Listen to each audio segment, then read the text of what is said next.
എൻ്റെ പൊന്നോ, ഇതുപോലെ ത്രില്ലടിപ്പിച്ച ഒരു മത്സരം ഈ T20 വേൾഡ് കപ്പിനകത്ത് നമ്മൾ കണ്ടു കാണത്തില്ല. രണ്ട് ടീമുകളോട് ചേർന്ന് എടുക്കുന്ന ഏകദേശം 500 റൺസാണ്. സിക്സിൻ്റെയൊക്കെ പെരുമഴയായിരുന്നു. ഇന്ത്യ നോക്കുവാണെങ്കിൽ ഏറ്റവും കൂടുതൽ സിക്സ് അടിക്കുന്ന ടീമായിട്ട് മാറി T20 വേൾഡ് കപ്പിനകത്ത്. 19 സിക്സാണ് ഇന്ത്യൻ ടീമിൽ നിന്ന് അടിച്ചത്. നോക്കുവാണെങ്കിൽ ഒട്ടും പുറകിലല്ലായിരുന്നു ഇംഗ്ലണ്ട്. 15 സിക്സ് അവരടിച്ചത്. ഇംഗ്ലണ്ട് നിങ്ങളോട് ചോദിക്കാനുള്ളത് സൂര്യകുമാർ യാദവ് ചോദിച്ചതുപോലെ തന്നെ, ഹാരി ബ്രോക്ക് എത്ര റൺസ് എടുത്താൽ നിങ്ങൾക്കെതിരെ ജയിക്കാൻ കഴിയും? നിങ്ങൾ ടെസ്റ്റിനകത്ത് നോക്കുവാണെങ്കിൽ 377 റൺസൊക്കെ എന്ന് പറഞ്ഞാൽ നിങ്ങൾ ഒരു ദിവസം കൊണ്ട് ചേസ് ചെയ്യും. നിങ്ങൾ ഈ ബാസ്ബോൾ എന്നൊക്കെ പറയും. 20 കളിയിൽ നോക്കുവാണെങ്കിൽ 19 കളിയും ബാസ്ബോൾ നടക്കത്തില്ല. ഒരു കളിയിൽ ബാസ്ബോൾ ഉണ്ടല്ലോ, ലോകത്തെ ഞെട്ടിച്ച് കളയും. ഇന്നത്തെ കളി നോക്കിയിട്ട് കേവലം 7 റൺസിന് ഇന്ത്യക്ക് ജയിച്ച് കയറാൻ കഴിഞ്ഞത്. അഹമ്മദാബാദിലോട്ടുള്ള ടിക്കറ്റ് എന്തായാലും ഇന്ത്യ ബുക്ക് ചെയ്തു. ഇംഗ്ലണ്ടിനെ എന്തായാലും ഇംഗ്ലണ്ടിലോട്ടും പറഞ്ഞു വിട്ടു. 7 റൺസിന് ഇന്ത്യ ഇതിനകത്ത് ജയിച്ച് കയറി. ജേക്കബ് ബദേൽ ഒരു രക്ഷയില്ലാത്ത പ്ലെയർ, ഒറ്റയാൾ പോരാട്ടം നടത്തുന്നു. ഇന്ന് ഇംഗ്ലണ്ട് ജയിക്കുമായിരുന്നെങ്കിൽ പ്ലെയർ ഓഫ് ദ മാച്ച് ആവേണ്ട ഒരു പ്ലെയർ ആയിരുന്നു. എന്നാ സൂപ്പർ ഒരു ഇന്നിങ്സ് കാഴ്ചവെക്കുന്നത്. പവർ പ്ലേക്കകത്ത് 38 റൺസ് 2 വിക്കറ്റ് പോയപ്പോഴത്തേനാണ് ജേക്കബ് ബദേൽ വരുന്നത്. അവിടെ നോക്കുവാണെങ്കിൽ ഇന്ത്യയുടെ പ്രൈം ബോളർ വരുൺ ചക്രവർത്തി അടുപ്പിച്ച് 3 സിക്സ് അടിച്ചുകൊണ്ടാണ് ജേക്കബ് ബദേൽ തുടങ്ങിയത്. പക്ഷേ എന്നിരുന്നാലും ഇന്ത്യയുടെ ബോളർമാർക്ക് ഈ മത്സരം അടി കൊണ്ടുവെങ്കിലും പിടിച്ചു നിർത്താൻ കഴിഞ്ഞു. ഇന്ത്യയുടെ ബോളർമാർക്ക് ബിഗ് സല്യൂട്ട്. അഹമ്മദാബാദിലോട്ടുള്ള ടിക്കറ്റ് ബുക്ക് ചെയ്യാൻ ഇന്ത്യയുടെ ബോളർമാർ നിർണായകമായിട്ട് മാറി. എക്സ്പെഷ്യലി പറയുകയാണെങ്കിൽ ബുംറയ്ക്ക് പിന്നെ വാങ്കഡ ആയാലും ലോകത്തിൻ്റെ ഏത് ഗ്രൗണ്ട് ആയാലും ഒരേപോലെയാണ്. ബുംറ എറിഞ്ഞ അവസാനത്തെ 2 ഓവർ, 16ാമത്തെ ഓവറിൽ ബുംറ വിട്ടു കൊടുക്കുന്ന കേവലം 8 റൺസാണ്. 8 റൺസ് വിട്ടു കൊടുക്കുന്നു അവിടെ. 18ാമത്തെ ഓവർ ബുംറ എറിയാൻ വരുന്നത് വിട്ടു കൊടുക്കുന്ന കേവലം 6 റൺസ്. അവിടെ നോക്കുവാണെങ്കിൽ ഇന്ത്യ ജയിച്ചു. ബുംറ എറിഞ്ഞ 2 ഓവറിനകത്താണ് ഇന്ത്യ ജയിക്കുന്നത്. കേവലം 6 റൺസാണ് വിട്ടുകൊടുത്തത്. ജേക്കബ് ബദേലും സാം കരനും നോക്കുവാണെങ്കിൽ ബുംറയുടെ മുമ്പിൽ തോറ്റുപോയി. ബുംറയുടെ യോക്കറിന് മുമ്പിലല്ല തോറ്റത്, ബുംറ എന്നൊരു വ്യക്തിയുടെ മുമ്പിൽ അവർ തോറ്റുപോയി. അവർ നോക്കുവാണെങ്കിൽ അവിടെ അറ്റാക്ക് ക്രിക്കറ്റ് കളിക്കാനേ പോയില്ല. ബുംറ എന്നൊരു പേരിനെ അവിടെ റെസ്പെക്ട് ചെയ്യാൻ പോയി അവർ. അവിടെ നോക്കുവാണെങ്കിൽ ഇന്ത്യ കളി ജയിച്ചു. അതുപോലെ തന്നെ ബുംറയുടെ 5ാമത്തെ ഓവർ ഹാരി ബ്രോക്കിൻ്റെ വിക്കറ്റ് എടുക്കുന്നു. ഒരു സ്ലോ കട്ടർ എറിഞ്ഞിട്ട് ഹാരി ബ്രോക്കിനെ എടുക്കുന്നു. ഹാരി ബ്രോക്ക് എന്ന് പറഞ്ഞാൽ ജേക്കബ് ബദേലിൻ്റെ വല്യപ്പനാണ്. പേസ് ബോളർമാരെയൊക്കെ സ്റ്റെപ്പ് ഡൗൺ ചെയ്ത് അടിക്കാൻ തുടങ്ങിക്കഴിഞ്ഞാൽ ഒരു രക്ഷയും കാണത്തില്ല. നമുക്കറിയാവുന്നതാണ് ഹാരി ബ്രോക്കിൻ്റെ ഒരു പെർഫോമൻസ്. സോ ഹാരി ബ്രോക്കിൻ്റെ വിക്കറ്റ് അവിടെ വന്നെടുത്ത് നിർണായകമായിട്ട് മാറി. ഒറ്റ വിക്കറ്റേ ബുംറ എടുത്തുള്ളൂ. 5ാമത്തെ ഓവറിൽ ഹാരി ബ്രോക്കിനെ അവിടെ പറഞ്ഞു വിടുന്നു. ഇന്ത്യയുടെ വൈസ് ക്യാപ്റ്റൻ, നമ്മൾ പുറത്തിരുത്തിയ vice captain Axar Patel 24 metre ഓടിയിട്ട് ആ ഒരു ക്യാച്ച് എടുക്കുന്നു. ആ ഒറ്റ ഒരു ക്യാച്ച് ഈ മാച്ചിൻ്റെ ടേണിംഗ് പോയിൻ്റാണ്. ഈ മാച്ച് നോക്കുവാണെങ്കിൽ ഒരുപാട് ടേണിംഗ് പോയിന്റുകളുണ്ട്. അതിലെ ഒരു ടേണിംഗ് പോയിൻ്റാണ് ആ ഒരു ക്യാച്ച്. 24 മീറ്റർ അക്ഷർ പട്ടേൽ ഓടിയെടുത്ത ഒരു ക്യാച്ച് ക്രൂഷ്യലായിട്ട് മാറി. ബുംറ വിട്ടുകൊടുക്കുന്ന 4 ഓവർ 33 റൺസ്, 1 വിക്കറ്റ്. എക്കണോമി നോക്കുവാണെങ്കിൽ 8.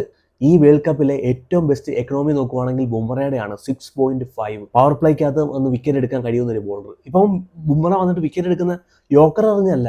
ബുംറയുടെ സ്ലോ ബോൾ, സ്ലോ കട്ടർ എല്ലാ ബാറ്റ്സ്മാരെ സംബന്ധിച്ചിടത്തോളം വളരെ സ്ട്രഗിൾ ചെയ്യാണ്. റിക്കൾട്ടൻ്റെ വിക്കറ്റ് നമ്മൾ എടുക്കുന്നുണ്ടായിരുന്നു. അതുപോലെ തന്നെ ചേസിൻ്റെ വിക്കറ്റ് നമ്മൾ എടുക്കുന്നുണ്ട്. ഇന്ന് വന്നിട്ട് ഹാരി ബ്രോക്കിൻ്റെ വിക്കറ്റ് എടുക്കുന്നു. സൂപ്പർ പെർഫോമൻസ് കാഴ്ചവെക്കുന്നു ഇന്ത്യയുടെ മാച്ച് വിന്നർ ബുംറ ഇല്ലെങ്കിൽ സത്യം പറഞ്ഞാൽ ഇന്ത്യയുടെ ബോളിംഗ് ഇല്ല എന്നുള്ളത് ഇന്നും ബുംറ തെളിയിച്ചു തന്നു. പിന്നെ നോക്കുവാണെങ്കിൽ ഹാർദിക് പാണ്ഡ്യ എറിഞ്ഞ 19ാമത്തെ ഓവറിൽ കേവലം വിട്ടുകൊടുത്ത് 9 റൺസാണ്. ശിവൻ ദുബൈക്കുള്ള കോൺഫിഡൻസ് ഹാർദിക് പാണ്ഡ്യ ആ ഓവറിൽ കൊടുത്തു. 9 റൺസ് വിട്ടുകൊടുക്കുന്നു, 1 വിക്കറ്റ് അവിടെ എടുക്കുന്നു. സാം കരൻ അവിടെ നോക്കുവാണെങ്കിൽ ഇൻഫോം ബാറ്ററാണ്, നല്ല ടച്ച് നിൽക്കുന്ന ഒരു പ്ലെയറാണ്. അവിടെ വന്നിട്ട് സാം കരൻ്റെ വിക്കറ്റ് എടുക്കുന്നു. നോക്കുവാണെങ്കിൽ ഫസ്റ്റ് ബോൾ 6 പോയിട്ടും മാച്ചിലേക്ക് തിരിച്ചു വരുന്നു. ആ ലെങ്തിൽ തന്നെ correct full length delivery ball ചെയ്യുന്നു.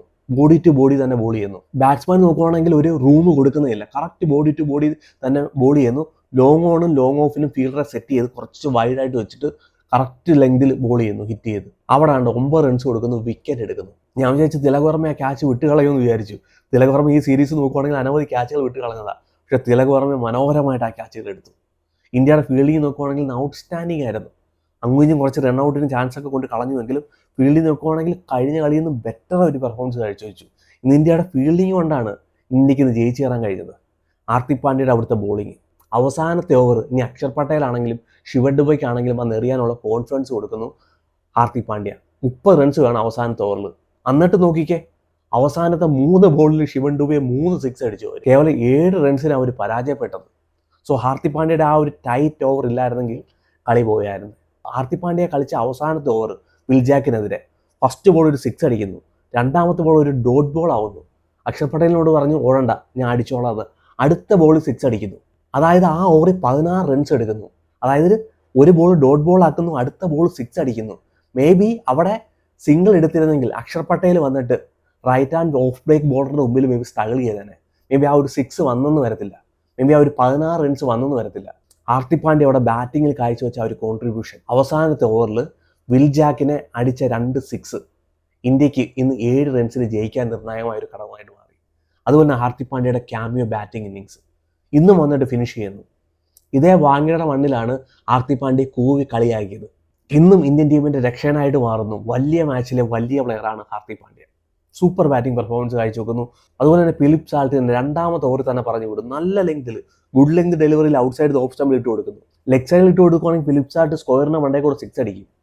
പക്ഷേ ഔട്ട് സൈഡ് ഓഫ് സ്റ്റമ്പിൽ ബോൾ ചെയ്യുന്നു, അല്പം ബോളിന് മൂവ്മെന്റ് കിട്ടുന്നു, ക്യാച്ച്. അതും അക്ഷർ പട്ടേലിന്റെ കയ്യിലോട്ട് ക്യാച്ച് കൊണ്ട് കൊടുത്തിട്ടുണ്ട്. Super bowling, super batting performance കാഴ്ചവെക്കുന്നു ഹാർദിക് പാണ്ഡ്യ. പിന്നെ അക്ഷർ പട്ടേൽ ഇന്ത്യയുടെ വൈസ് ക്യാപ്റ്റൻ, നമ്മൾ പുറത്തിരുത്തിയ പ്ലെയർ. അഹമ്മദാബാദിൽ ഇവന്റെ ആവശ്യമില്ലെന്ന് പറഞ്ഞിട്ട് നമ്മൾ പുറത്തിരുത്തിയ പ്ലെയർ ഇന്ന് വന്ന് പിടിക്കുന്ന 3 ക്യാച്ചസ് ആണ്. 2 ഇമ്പോർട്ടൻറ്റ് ക്യാച്ചസ്. വിൽ ജാക്കിന്റെ ആ ക്യാച്ച് പിടിച്ചില്ലായിരുന്നെങ്കിൽ മേ ബി കളി കയ്യിൽ നിന്ന് പോയേനെ. അതുപോലെ തന്നെ ഹാരി ബ്രോക്കിന്റെ ക്യാച്ച് പിടിച്ചില്ലായിരുന്നെങ്കിൽ കളി പോയേനെ. സോ 3 നിർണായകമായ ഒരു ക്യാച്ച് പിടിക്കുന്നു വന്നിട്ട്. അതുപോലെ തന്നെ ഒരു വിക്കറ്റ് എടുക്കുന്നു. ടോം ബാൻറ്റൺ നോക്കുവാണെങ്കിൽ അടുപ്പിച്ച് 2 6 അടിച്ചേക്കുവാണ് അക്ഷർ പട്ടേലിനെ. അവിടെ മൊമെന്റം നോക്കുവാണെങ്കിൽ ഇംഗ്ലണ്ടിന്റെ വശത്തോട്ട് പോയിക്കൊണ്ടിരിക്കുകയാണ്. അപ്പോൾ അവിടെ ഒരു സ്ലോ ബോൾ എറിഞ്ഞിട്ട് ബാൻറ്റത്തിന്റെ കുറ്റി തെറിപ്പിക്കുന്നു. ഇന്ത്യ മാച്ചിലേക്ക് അവിടെയും തിരിച്ചുകൊണ്ടുവരുന്നു അക്ഷർ പട്ടേൽ. അതുപോലെ തന്നെ അക്ഷർ പട്ടേൽ എറിഞ്ഞ 10ാമത്തെ ഓവർ കേവലം 6 റൺസ് അവിടെ വിട്ടുകൊടുത്തത്. ടൈറ്റ് ആയിട്ട് വന്നിട്ട് ആ ഓവർ നോക്കുവാണെങ്കിൽ ഒരു ബൗണ്ടറി പോലും പോകുന്നില്ല. 6ാമത്തെ ഓവർ മുതൽ നോക്കുവാണെങ്കിൽ അവർ കൗണ്ടർ പഞ്ച് ചെയ്യുക ഇംഗ്ലണ്ട്. എല്ലാ ഓവറിനകത്ത് നോക്കുവാണെങ്കിൽ 10 റൺസിന് മേളിൽ അവർ അറ്റാക്ക് ചെയ്തുകൊണ്ട് വരുന്നു. 10ാമത്തെ ഓവറിൽ അക്ഷർ പട്ടേൽ വന്നിട്ട് സൂപ്പർ ബോളിംഗ് പെർഫോമൻസ് കാഴ്ചവെക്കുന്നു. ഇന്ന് ഇന്ത്യയുടെ വൈസ് ക്യാപ്റ്റൻ മുമ്പിൽ നയിക്കുന്നു. ബോളിങ്ങിലൂടെ, ഫീൽഡിങ്ങിലൂടെ ഇന്ത്യ വിജയിപ്പിക്കുന്നു. പിന്നെ എടുത്ത് പറയേണ്ടത് 14ാമത്തെ ഓവർ, അർഷ്ദീപ് സിംഗിന്റെ ഓവർ നോക്കുവാണെങ്കിൽ വരുൺ ചക്രവർത്തി നല്ല രീതിയിൽ അടികൊണ്ടിട്ട് നിൽക്കുകയാണ്. സൂര്യകുമാർ യാദവ് എന്ത് ചെയ്യണമെന്ന് അറിയാൻ വയ്യാതെ നിൽക്കുന്ന ഒരു സാഹചര്യത്തിലാണ് അർഷ്ദീപ് സിംഗിനെ കൊണ്ടുവരുന്നത് 14ാമത്തെ ഓവറിൽ. ഇന്ത്യക്ക് വിക്കറ്റ് അവിടെ നിർണായകമാണ്.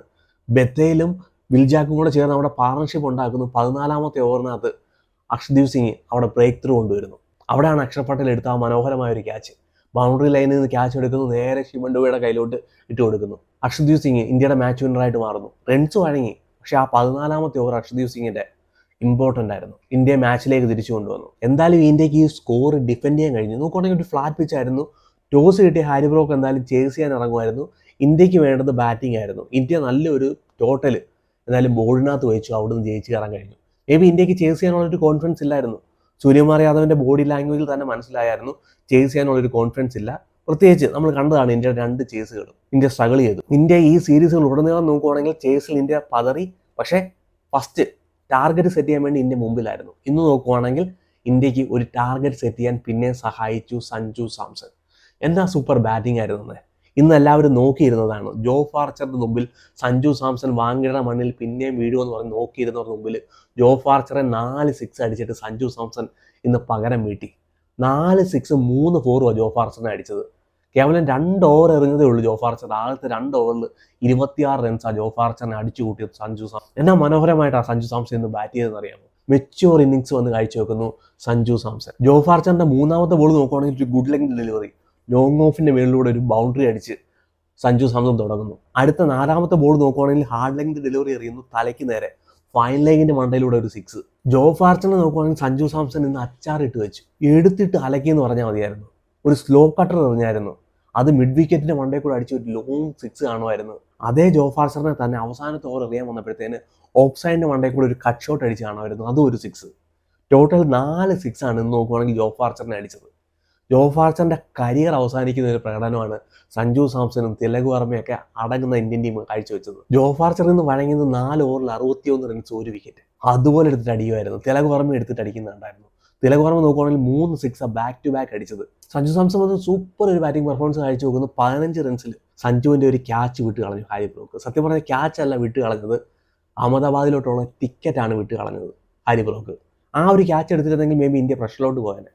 പവർ പ്ലേക്ക് അത് ഇന്ത്യയുടെ 2 വിക്കറ്റ് പോയേനെ. മേ ബി ഇപ്പോൾ ഈ കാണുന്ന റിസൾട്ട് ഉണ്ടായെന്ന് വരത്തില്ല. പക്ഷേ സഞ്ജു സാംസന്റെ ഫോം സഞ്ജു സാംസൺ ക്യാരി ചെയ്തു. സാം കറനെ എടുത്തിട്ട് അലക്കുന്നുണ്ടായിരുന്നു.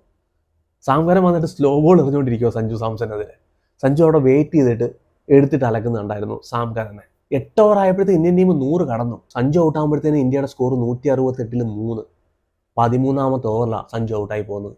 എന്താണോ ഇന്ത്യൻ ടീമിന് വേണ്ടത്, വരുന്നവർക്ക് അടിച്ച് കളിക്കാൻ വേണ്ടിയുള്ളൊരു ടോട്ടൽ സഞ്ജു സാംസൺ സെറ്റ് ചെയ്തു. സോ കറക്റ്റ് ടൈമിൽ സഞ്ജു സാംസനെ ടീമിലോട്ട് കൊണ്ടുവന്നത് ഇന്ത്യൻ ടീമിന് ബെനിഫിറ്റ്സ് ആയി മാറി. മറ്റൊരു പ്ലെയർ ശിവൻ ദുബെ എന്ന് പറഞ്ഞ ഒരു എക്സ് ഫാക്ടർ. നമ്മൾ മിക്കുള്ള കളിയിലും ശിവൻ ദുബെയുടെ പെർഫോമൻസ് കാണുന്നില്ല. ചെറിയ ചെറിയ ക്യാമിയോ ഇന്നിങ്സുകളാണ്. കഴിഞ്ഞ കളി നോക്കുവാണെങ്കിൽ ശിവൻ ദുബെ അടിച്ച 2 4 സഞ്ജു സാംസൺ അടിച്ച റൺസിന് തുല്യമാണെന്നാണ് ഗൗതം ഗംഭീർ പറഞ്ഞത്. മേ ബി ഇന്ത്യക്ക് പ്രഷറിലോട്ട് പോയേനെ, ലാസ്റ്റ് ഓവറിൽ പ്രഷർ വന്നേനെ. ശിവൻ ദുബെ ആ 19ാമത്തെ ഓവറിൽ ആ 2 4 അടിച്ചില്ലായിരുന്നു. സോ ഇന്ന് വന്നിട്ട് സൂപ്പർ ഒരു പെർഫോമൻസ് കാഴ്ചവെക്കുന്നു. നമ്പർ 4 പറഞ്ഞു വിടുന്നു. ആദിൽ റാഷിദ് നോക്കുവാണെങ്കിൽ അവിടെ ക്ലച്ച് പിടിച്ച് വരുന്നു, അവിടെ വിക്കറ്റ് എടുക്കുന്നു. ആദിൽ റാഷിദ് നോക്കുവാണെങ്കിൽ ഇന്ത്യയായിട്ട് ഒരുപാട് മാച്ചപ്പുകളുണ്ട്. ഇന്ത്യയുടെ വിക്കറ്റുകൾ ആദിൽ റഷീദ് ഒരു സൈഡിൽ കൂടെ കൊണ്ടുപോകുമെന്ന് വിചാരിച്ചപ്പോഴത്തേന് നമ്പർ 4 പറഞ്ഞു വിടുന്നു. ആദിൽ റാഷിദിനെ അടിച്ചത് 4 6. ഹാരി ബ്രോക്കിന്റെ ക്യാപ്റ്റൻസി നോക്കുവാണെങ്കിൽ ഇന്ന് എക്സ്പോസ് ആയിരുന്നു. ശിവൻ ദുബെയുടെ മുമ്പിലോട്ട് ഒരു ടീമും സ്പിന്നർമാരെ ഇട്ട് കൊടുക്കത്തില്ല. പക്ഷേ ഇന്ന് ഹാരി ബ്രോക്ക് സ്പിന്നർമാരെ നോക്കുവാണെങ്കിൽ ശിവൻ ദുബെയുടെ മുമ്പിലോട്ട് ഇട്ട് കൊടുത്തു. ശിവൻ ദുബെ കണക്കിന് പ്രകരിച്ചു. ശിവൻ ദുബെയുടെ ഇന്നത്തെ ബാറ്റിംഗ് 25 ബോളിൽ നിന്ന് 43 റൺസ്, 4 6 അടിച്ചത്. ശിവൻ ദുബെ അവിടെ റൺഔട്ടായി. ഇന്ന് ഇന്ത്യ കളി തോറ്റിരുന്നെങ്കിൽ അതായിരുന്നു ഇന്ത്യയുടെ തോൽവിയുടെ മെയിൻ കാരണം. ശിവൻ ദുബെയുടെ റൺഔട്ട് നല്ല സെറ്റിൽ നിൽക്കുമായിരുന്നു. ശിവൻ ദുബെ അവിടെ ശിവൻ ദുബെ അത്യാവശ്യമായിരുന്നു. പക്ഷേ ശിവൻ ദുബെ അവിടെ റൺഔട്ട് ആവുന്നു. ഹാർദിക് പാണ്ഡ്യയുമായിട്ടുള്ള ചെറിയൊരു മിസ്കമ്മ്യൂണിക്കേഷൻ. ഞാൻ വിചാരിച്ചു 20 25 റൺസ് നമുക്ക് അവിടെ കുറയുമെന്നാണ് വിചാരിച്ചത്. ഏകദേശം വിചാരിച്ച പോലെ തന്നെ സംഭവിച്ചു. ശിവൻ ദുബെയുടെ അവിടെ വിക്കറ്റ് നിർണായകമായിട്ട് മാറി. എന്നിരുന്നാലും ഇന്ത്യക്ക് ജയിച്ചു കയറാൻ കഴിഞ്ഞു. സോ സൂപ്പർ ഒരു പ്ലെയർ. അവസാനം വന്നെന്തായാലും 3 6 ഒക്കെ വഴങ്ങി. ഡെത്ത് ഓവർ പറ്റിയ ബോളർ അല്ലെന്ന് നമ്മൾ മുമ്പ് പറഞ്ഞതാണ്. സോ അങ്ങോട്ട് വരാം. സോ ഇന്നും വന്ന് തെളിയിച്ച് ഞാനൊരു എക്സ് ഫാക്ടർ ആണെന്ന്. ഞാനില്ലാതെ ഈ ബാറ്റിംഗ് ലൈനപ്പിന് മുമ്പോട്ട് പോകാൻ കഴിയത്തില്ലെന്ന് ശിവൻ ദുബെ വന്ന് ഇന്നും തെളിയിച്ചു. പിന്നെ ഇഷാൻ കിഷന്റെ ബാറ്റിംഗ് നോക്കുവാണെങ്കിൽ പവർ പ്ലേക്കകത്ത് തന്നെ അഭിഷേക് ശർമ്മ ഔട്ടാവുന്നു. 3ാമത്തെ ഓവറിൽ ഔട്ടാവുന്നു. ഇഷാൻ കിഷൻ വന്നിട്ട് നോക്കുവാണെങ്കിൽ സ്ട്രൈക്ക് റൊട്ടേറ്റ് ചെയ്ത് സഞ്ജുവിന് സ്ട്രൈക്ക് കൊടുക്കുന്നു. വളരെ ഒരു മെച്യൂറായിട്ട് കളിക്കുന്നു. ഇന്ന് വന്നിട്ട് ഫസ്റ്റ് ബോൾ അടിച്ച് വിക്കറ്റ് കളയാൻ നോക്കില്ല. സ്ട്രൈക്ക് റൊട്ടേറ്റ് ചെയ്ത് നോക്കി കളി. ഒരു പാർട്ണർഷിപ്പ് ഉണ്ടാക്കി സഞ്ജു സാംസണുമായിട്ട് ചേർന്ന്. അടിക്കേണ്ട സ്ഥാനത്ത് നോക്കുവാണെങ്കിൽ സാം കരനെയും ലിയാം ഡോസിനെയും നോക്കുവാണെങ്കിൽ കണക്കിന് പ്രഹരിച്ചു. പക്ഷേ സെയിം മിസ്റ്റേക്ക് ആവർത്തിച്ചു. നല്ല പെർഫോമൻസ് കാഴ്ചവെച്ചു. പക്ഷേ അഭിഷേക് ശർമ്മയും ഇഷാൻ കിഷനും സെയിം മിസ്റ്റേക്കുകൾ ആവർത്തിക്കുന്നു. ഇന്ന് ആദിൽ റഷീദിന്റെ ഓവറിനകത്ത് ഇഷാൻ കിഷൻ ഔട്ടായി. സെയിം ഔട്ട്സൈഡ് ഓഫ് സ്റ്റമ്പിൽ ഒരു ബോൾ ഇട്ട് കൊടുക്കുന്നു. കറക്റ്റ് ടൈമിങ് കിട്ടുന്നു. ഈ സീരീസുകളിൽ ഈ വേൾഡ് കപ്പ് സീരീസിൽ നോക്കുവാണെങ്കിൽ സ്പിന്നർമാർക്കെതിരെ സ്ട്രഗിൾ ചെയ്യുന്ന 2 പ്ലെയറാണ് ഇന്ത്യൻ ടീമിൽ ഇപ്പോൾ ഉള്ളത്. തിലക് വർമ്മ അതിൽ നിന്ന് ഇമ്പ്രൂവ് ആയി. മേ ബി തിലക് വർമ്മയുടെ പൊസിഷൻ മാറിയതായിരിക്കും. പക്ഷേ ഇഷാൻ കിഷൻ ഇന്ന് നല്ലൊരു പെർഫോമൻസ് കാഴ്ചവെച്ചു. 18 ബോളിൽ നിന്ന് 39 റൺസ് എടുത്തു, 4 4 അടിച്ചു, 2 6 ഒക്കെ അടിച്ചു. പക്ഷേ സെയിം മിസ്റ്റേക്ക്. ഔട്ട്സൈഡ് ഓഫ് സ്റ്റമ്പിൽ ഒരു ബോൾ ഇട്ട് കൊടുക്കുന്നു സ്പിന്നർ ആദിൽ റഷീദ് വന്നിട്ട് സെയിം ലോങ് ഓഫിൽ ക്യാച്ച് കൊടുത്തിട്ട് ഇന്നും ഇഷാൻ കിഷൻ ഔട്ടാവുന്നത് ഒരു കൺസേൺ ഉണ്ട്. പെർഫോമൻസ് കാഴ്ചവെച്ചു. പക്ഷേ സെയിം രീതിയിൽ അഭിഷേക് ശർമ്മ ഔട്ടാവുന്നത് പോലെ തന്നെ ഇഷാൻ കിഷനും ഔട്ടാവുന്നത് ചെറിയൊരു കൺസേൺ ആണ്. ഇനി നോക്കുവാണെങ്കിൽ ന്യൂസിലാൻഡിന്റെ കയ്യിലാണെങ്കിലും ഓഫ് ബ്രേക്ക് ബോളർമാരുണ്ട്. ഔട്ട്സൈഡ് ഓഫ് സ്റ്റമ്പിൽ മേ ബി ഇഷാൻ കിഷൻ ഇട്ട് കൊടുക്കാം. സോ അത് ഇഷാൻ കിഷൻ ഇമ്പ്രൂവ് ചെയ്യേണ്ടതായിട്ടുണ്ട്. തിലക് വർമ്മ ജോഫ് ആർച്ചറെ 3 6 അടിച്ചിട്ട് ഇന്ന് 200ന്റെ സ്ട്രൈക്ക് റേറ്റിലാണ് കളിച്ചത്. ഇതുവരെ തിലക് വർമ്മയുടെ ഒരു പ്രശ്നം എന്ന് പറഞ്ഞാൽ സ്ട്രൈക്ക് റേറ്റ് 110 115 ഒക്കെ ആയിരുന്നു. ബാറ്റിംഗ് ഓർഡറിൽ ചേഞ്ച് വരുത്തിയപ്പോഴത്തേന് തിലക് വർമ്മയുടെ സ്ട്രൈക്ക് റേറ്റ് ഉയരാൻ തുടങ്ങി. എന്താണോ ഇന്ത്യൻ ടീമിന് വേണ്ടിയിരുന്നത്, എന്താണോ ആ ഒരു നമ്പർ 5 നമ്പർ 6 പൊസിഷനിൽ വേണ്ടിയിരുന്നത്, ആ പെർഫോമൻസ് ഇന്നും വന്ന് കാഴ്ചവെച്ചു. ഇന്ന് നമ്പർ 7 തിലക് വർമ്മ കളിക്കാൻ വരുന്നത്. ബെറ്റർ പെർഫോമൻസ് തിലക് വർമ്മ കാഴ്ചവെക്കുന്ന ഒരു ക്യാച്ചും എടുത്തു, മനോഹരമായൊരു ക്യാച്ച്. എന്നിരുന്നാലും ഇന്ത്യക്ക് ഇവിടെ ജയിച്ചു കയറാൻ കഴിഞ്ഞു. പക്ഷേ പരിഹരിക്കേണ്ട ഒരുപാട് കാര്യങ്ങൾക്ക് ഇപ്പോഴും ഉത്തരം കിട്ടിയിട്ടില്ല. സൂര്യകുമാർ യാദവിനെ സംബന്ധിച്ചിടത്തോളം ഒരുപാട് ചോദ്യങ്ങൾക്ക് സൂര്യകുമാർ യാദവ് അഹമ്മദാബാദിൽ ഉത്തരം തന്നാലേ പറ്റത്തുള്ളൂ. ഫസ്റ്റ് ഓഫ് ഓൾ ഇന്നും സൂര്യകുമാർ യാദവ് സ്ട്രഗിൾ ചെയ്തു. വരുൺ ചക്രവർത്തി ഓഫ് ആയപ്പോഴത്തേന് ഇന്ത്യയുടെ 5 ബോളർമാരിലെ ഒരു ബോളർ ഓഫ് ആയപ്പോഴത്തേന് അവസാനത്തെ ഓവർ എറിയിക്കാൻ വേണ്ടി ശിവൻ ദുബെ കൊണ്ടുവരേണ്ടതായിട്ട് വന്നു. അവസാനത്തെ 3 ബോൾ ശിവൻ ദുബെ 6 വഴങ്ങി. 30 റൺസിൽ താഴോട്ടുള്ള ഒരു സ്കോർ ആയിരുന്നെങ്കിൽ ഇന്ന് ഇന്ത്യക്ക് ഈ കളി മറക്കാമായിരുന്നു. സോ 5 ബോളിൽ വരുൺ ചക്രവർത്തി ഓഫ് ആയപ്പോഴത്തേന് ഇന്ത്യയുടെ ബോളിങ് ഇന്നും എക്സ്പോസ് ആയി. ഇന്ന് നമ്പർ 6 ബോളർക്ക് എൻ്റർ ആവേണ്ടതായിട്ട് വന്നു. സോ നമ്മുടെ ബോളർ ശിവൻ ദുബെ ആണോ ബെറ്റർ ഓപ്ഷൻ? നാളെ ബുംറയ്ക്ക് ഒരു ഓഫ് ഡേ ആയാലോ? വരുൺ ചക്രവർത്തിയും ബുംറയും ഒരുമിച്ച് ഓഫ് ഡേ ആയാലോ? ഹാർദിക് പാണ്ഡ്യ ഓഫ് ഡേ ആയാലോ? അർഷ്ദീപ് സിംഗ് ഓഫ് ഡേ ആയാലോ? ആരാണ് നമ്മുടെ 6 ബോളിംഗ് ഓപ്ഷൻ? ഇന്ന് നോക്കുവാണെങ്കിൽ സൂര്യകുമാർ യാദവ് റിയലി സ്ട്രഗിൾ ചെയ്യുമായിരുന്നു. ഉള്ള ബോളർമാരെ വെച്ചിട്ട് കളി തീർക്കണമെന്നുള്ളൊരു പ്ലാൻ ആയിരുന്നു. പക്ഷേ ഒരു സമയം ആയപ്പോഴത്തേന് കയ്യിൽ നിന്ന് പോയി. വരുൺ ചക്രവർത്തിയെ 4 ഓവർ ആശ്രയിക്കേണ്ടതായിട്ട് വന്നു. വരുൺ ചക്രവർത്തി ഫോമിലേ അല്ല. വരുൺ ചക്രവർത്തി എറിഞ്ഞ ഫസ്റ്റ് 3 ബോൾ 6 അടിച്ചുകൊണ്ടാണ് ജേക്കബ് പതേൽ തുടങ്ങുന്നത്. അടുപ്പിച്ച് 3 6 ബാക്ക് ടു ബാക്ക് 6 അടിച്ചുകൊണ്ടാണ് വരുൺ ചക്രവർത്തിയെ തുടങ്ങുന്നത്. ഇത് വരുൺ ചക്രവർത്തി അല്ല. 4 ഓവറിനകത്ത് 64 റൺസാണ് വരുൺ ചക്രവർത്തി വഴങ്ങിയത്. ഒരു വിക്കറ്റ് എടുത്തു. ജോസ് ബട്ട്ലർ ആൾറെഡി ഫോമിന് വേണ്ടി സ്ട്രഗിൾ ചെയ്യുന്ന ജോസ് ബട്ട്ലറുടെ വിക്കറ്റ് എനിക്ക് തോന്നുന്നില്ല അതൊരു വലിയ വിക്കറ്റായിട്ട് എനിക്കവിടെ തോന്നുന്നില്ല. ആൾറെഡി സ്ട്രഗിൾ ചെയ്യുമായിരുന്നു ജോസ് ബട്ട്ലർ അവിടെ ഫോമിന് വേണ്ടി. സോ എല്ലാ ബോളും നോക്കുവാണെങ്കിൽ ഷോർട്ട് പിച്ച് ഡെലിവറി എറിയുന്നു. ആ കറക്റ്റായിട്ട് ഗോളി വീഴുന്നതില്ല. ഫുൾ ലെങ്ത് ഡെലിവറി നോക്കുവാണെങ്കിൽ Varun Chakravarthy straight line വീഴുന്നതില്ല. So ഫൈനലിന് വേണ്ടി ഇന്ത്യ ഇറങ്ങുമ്പോഴത്തേനും വരുൺ ചക്രവർത്തിയുടെ റെക്കോർഡ് നോക്കുവാണെങ്കിൽ അഹമ്മദാബാദിൽ അത്ര ബെറ്ററും അല്ല. റൺസ് ഒരുപാട് വഴങ്ങുന്നുണ്ട്. സോ ഈ ഫോമിൽ വരുൺ ചക്രവർത്തിയെ കൊണ്ട് ന്യൂസിലാൻഡിൻ്റെ ടീമിനെ പിടിച്ചു വെക്കാൻ കഴിയുമോ? വരുൺ ചക്രവർത്തിക്ക് ഒരു റിപ്ലേസ്മെൻറ്റ് കുൽദീപ് യാദവ് ആണോ? കുൽദീപ് യാദവിന് ഇനഫായിട്ടുള്ള മാച്ച് ടൈം കിട്ടിയിട്ടുണ്ടോ? ഒറ്റ കളിയാണ് കുൽദീപ് യാദവ് കളിച്ചത്. ഇനി ഡയറക്റ്റ് ഫൈനലിനകത്ത് കൊണ്ട് കുൽദീപിനെ ഇറക്കാൻ കഴിയുമോ ഇന്ത്യൻ ടീമിന്? സിറാജ് എന്ന് പറഞ്ഞൊരു ഓപ്ഷൻ അഹമ്മദാബാദിൻ്റെ പിച്ചിൽ അത്യാവശ്യമല്ലേ? സിറാജിനെ കൊണ്ട് ഒരു പേസ് ബോളർ അഹമ്മദാബാദിൻ്റെ പിച്ചിൽ അത്യാവശ്യമാണ്. അഹമ്മദാബാദിൻ്റെ പിച്ചിനെ അറിയാവുന്ന ഒരു പ്ലെയറാണ് സിറാജ് എന്നൊരു പ്ലെയർ. എൻ്റെ ഒരു ഒപ്പീനിയൻ വെച്ച് സിറാജ് എന്ന് പറഞ്ഞൊരു ഓപ്ഷൻ നമുക്കവിടെ അത്യാവശ്യമാണ്. ഇന്ത്യ 2023 വേൾഡ് കപ്പ് തോൽറ്റത് എവിടെ? സ്പിന്നർമാർ പെർഫോമൻസ് ചെയ്തില്ല. പവർ പ്ലേക്കകത്ത് ഇന്ത്യയുടെ പേസ് ബോളർമാർ വിക്കറ്റ് എടുത്തു. ബുംറ വിക്കറ്റ് എടുത്തു, ഷാമി വിക്കറ്റ് എടുത്തു. പക്ഷേ മിഡിൽ ഓർഡറിനകത്ത് ഇന്ത്യയുടെ സ്പിന്നർമാരായ കുൽദീപ് യാദവും രവീന്ദ്ര ജഡേജയും അഹമ്മദാബാദിൻ്റെ മണ്ണിൽ വിക്കറ്റ് എടുത്തില്ല. അവിടെ നമ്മൾ തോറ്റു. സോ ഇന്ത്യയുടെ സ്പിന്നർമാർ വരുൺ ചക്രവർത്തി ഓഫ് ഡേ ആയി തുടർന്നാൽ മിഡിൽ ഓർഡറിനകത്ത് നമുക്ക് വിക്കറ്റ് കിട്ടിയില്ല എങ്കിൽ എന്താണ് സംഭവിക്കാൻ പോകുന്നത്? സോ ചോദ്യങ്ങൾക്കുള്ള ഉത്തരം വേണം. അഹമ്മദാബാദിൽ ഇതിൻ്റെ ഉത്തരം സൂര്യകുമാർ യാദവിനും ഗൗതം ഗംഭീറിനും തരാൻ പറ്റൂ. ആരാണ് ഇന്ത്യയുടെ നമ്പർ 6 ബോളർ? കുൽദീപ് യാദവിനും സിറാജിനും പ്ലേയിങ് ഇലവനകത്ത് ഇടമുണ്ടോ? അർഷ്ദീപ് സിംഗ് പവർ പ്ലേക്കകത്ത് വിക്കറ്റ് കിട്ടുന്നില്ല. അർഷ്ദീപ് സിംഗിനെ നോക്കുവാണെങ്കിൽ ഒരു ഓവർ ബെറ്റർ ആയിട്ട് വരുന്നുണ്ട്, ഒറ്റ ഓവർ ബെറ്റർ ആയിട്ട് വരുന്നുണ്ട്. ബാക്കി 3 ഓവറിനകത്തും അർഷ്ദീപ് സിംഗ് നോക്കുവാണെങ്കിൽ റൺ വഴങ്ങുന്നുണ്ട്. ആദ്യത്തെ 2 ഓവറിൽ അർഷ്ദീപ് സിംഗ് 10 റൺസിൽ മേലിൽ വഴങ്ങി 20 റൺസ് വിട്ടുകൊടുത്തു. പവർ പ്ലേക്കകത്ത് വിക്കറ്റും കിട്ടുന്നില്ല. ഇന്ന് നോക്കുവാണെങ്കിൽ പേസും ബൗൺസിനും തുണയ്ക്കുന്ന സീമും സിംഗും കിട്ടുന്ന ഒരു പിച്ചായിരുന്നു. ഫിലിപ്പ് സാൾട്ടുമായിട്ട് ഒരു മാച്ചപ്പ് ഉണ്ടായിരുന്നു. ആ ഒരു അപ് ടു ദ മാർക്കിലോട്ട് അർഷ്ദീപ് സിംഗ് വരുന്നില്ല.